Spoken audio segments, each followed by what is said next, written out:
I'm going to start with you, Bar, because when I think about fitness drinks, I think this is a crowded space, man. How did you think to yourself that you could do something that would separate you from everyone else? I felt like there was an opportunity to kind of, pull the curtain back on what athletes really consume. And the leverage was my experience in sports science, sports medicine, and nutrition. And when you think about like any artist, professional athlete, a musician, it's not the time that you see displayed when the lights are on, it's what happens behind the scenes. And a lot of that has to do with stress management, sleep recovery, and then training.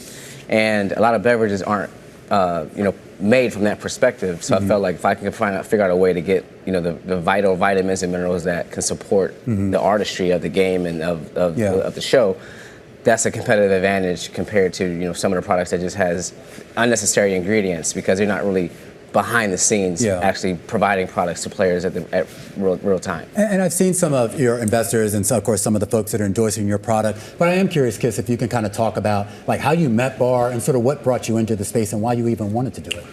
Well, we actually met at an event. I think it was at Irving Plaza. And we just start kicking it, socializing. I'm in the health and wellness. I'm a part co-owner in Juices for Life and Juices to Heal. And his story was amazing. Everybody always seems to have these products and say they have everything good for you in them, and then you find out after consuming them for years that they filled with sugar and all this bad stuff. So for Bar to really create something that was true to his word, working with the Knicks and Melo and some of my partners, I thought it was a no-brainer to partner up with.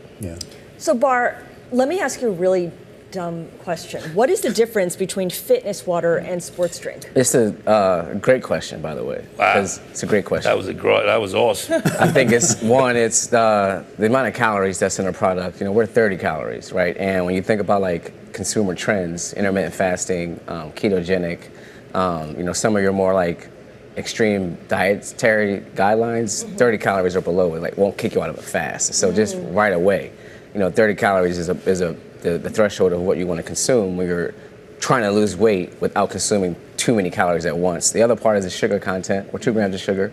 Most products have 20 grams to 30 grams, and we're sweetened with monk fruit.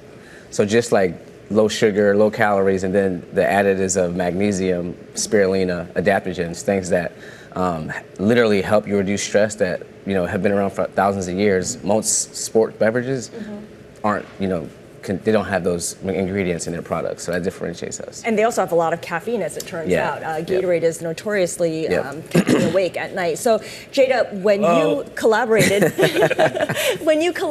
with Bar on your drink, your flavor, what were you thinking of when you had to consider the, what he just told us about the attributes of this fitness water?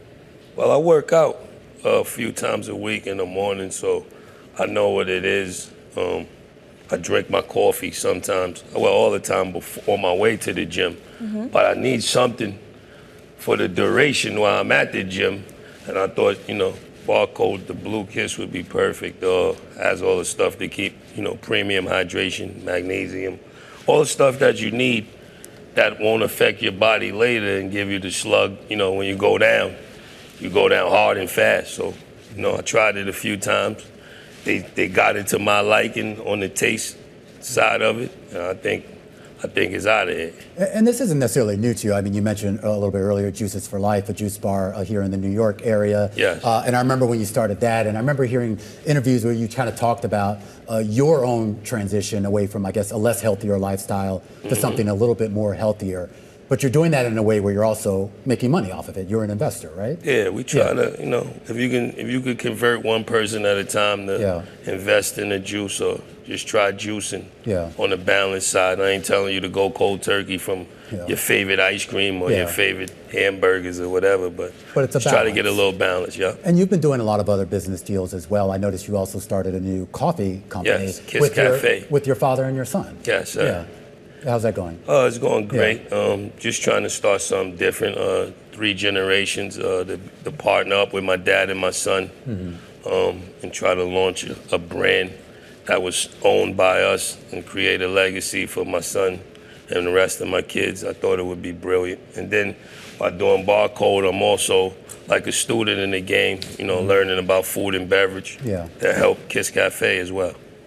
So, Bar, thinking about how your drink is available, you have exclusive partnerships with 3 NBA teams. It started with the Brooklyn Nets, right? Yep. And that also includes the Miami Heat and San Antonio Spurs. Correct. And it makes sense given your partnerships with 2 well-known basketball players as well. Yes. Are you looking to expand to other leagues? What does that negotiation look like on your end? I think is first my background in basketball for me is it makes sense. It makes sense, right? But when you think about like demographically where these teams are positioned, these are key markets for us as a beverage company. So we kind of filter out like a lot of imbalance because we're only focused primarily on the coast of the country, California, New York, New Jersey, Texas, you know, Miami. So those teams makes a lot of sense because we have the retail support and the field marketing and sales support, you know, boots on the ground in these areas. So when we think about like sports teams and then obviously the culture of these organizations, these are iconic, you know, legacy-driven brands. Miami Heat, several championships. Every player has played for that team.